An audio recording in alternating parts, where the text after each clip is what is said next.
महानता की माप कहानी को लाइक करें, शेयर करें और हमारे चैनल कथा कहानी को सब्सक्राइब करके बेल आइकन का बटन दबा दें। प्राचीन समय की बात है।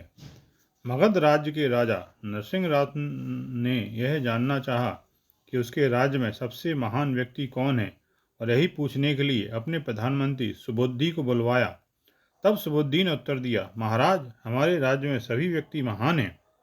मौका आने पर वे सभी उठ खड़े होते हैं और जो कुछ भी उनसे अपेक्षित होता है वह करते हैं। राजा इस उत्तर से संतुष्ट नहीं हुआ।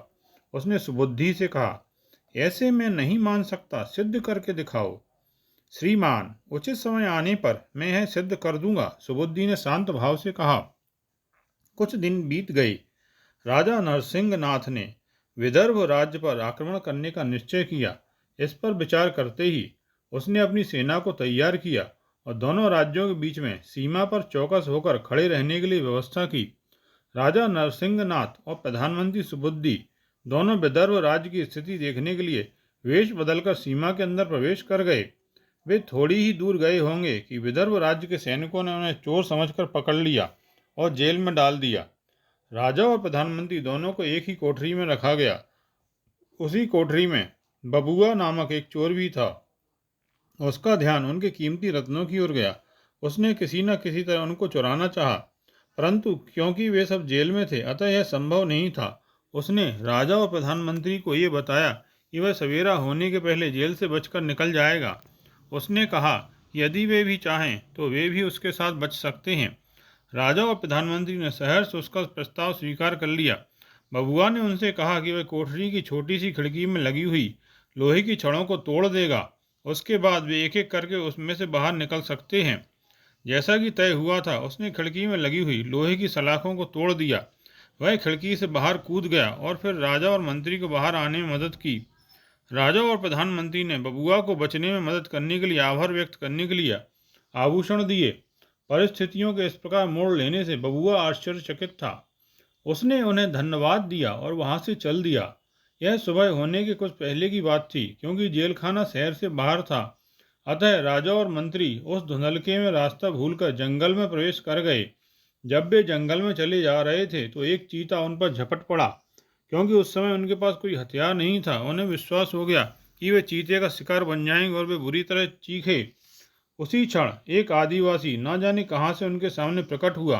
उसने चीते पर भाला फेंका, जिसने एक ही झटके में उसे मार डाला। राजा और प्रधानमंत्री उसे यह भी न पूछ सके कि तुम कौन हो, और तब तक वह वहां से चल पड़ा।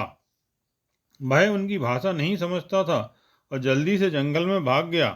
उन्होंने अपने भाग्य को सराहा और दिन भर चलकर तब कहीं अपने डेरे की ओर पहुंचे। जब तक वे अपने डेरे में पहुंचे तब तक बहुत अधिक थक गए थे।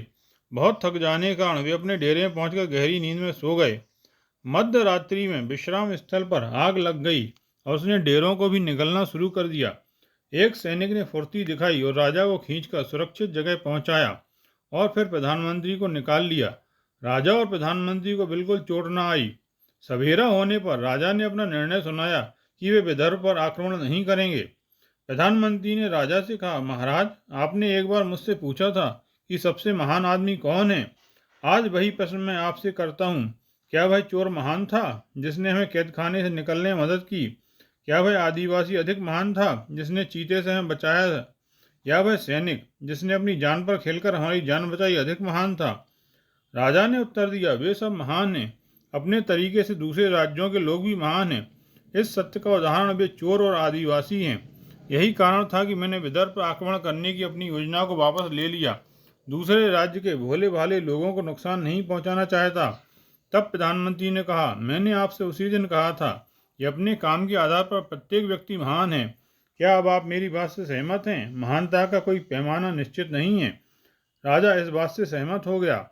प्रधानमंत्री कहता गया, आपने अपना मन बदल लिया और शांति प्रिय बन गए। अगर आप चाहते तो विदर्भ राज्य को जीत सकते थे, परंतु वही बात है जिसने आपका विचार बदल दिया, और सिर्फ इसीलिए आप उन सबसे अधिक महान लग रहे हैं। यह बात सुनकर राजा जोर से हंस पड़ा। आपने यह कहानी ध्यानपूर्वक सुनी, इसके लिए धन्यवाद। आपको यह कहानी कैसी लगी कृपया कमेंट बॉक्स में जाकर लिखें।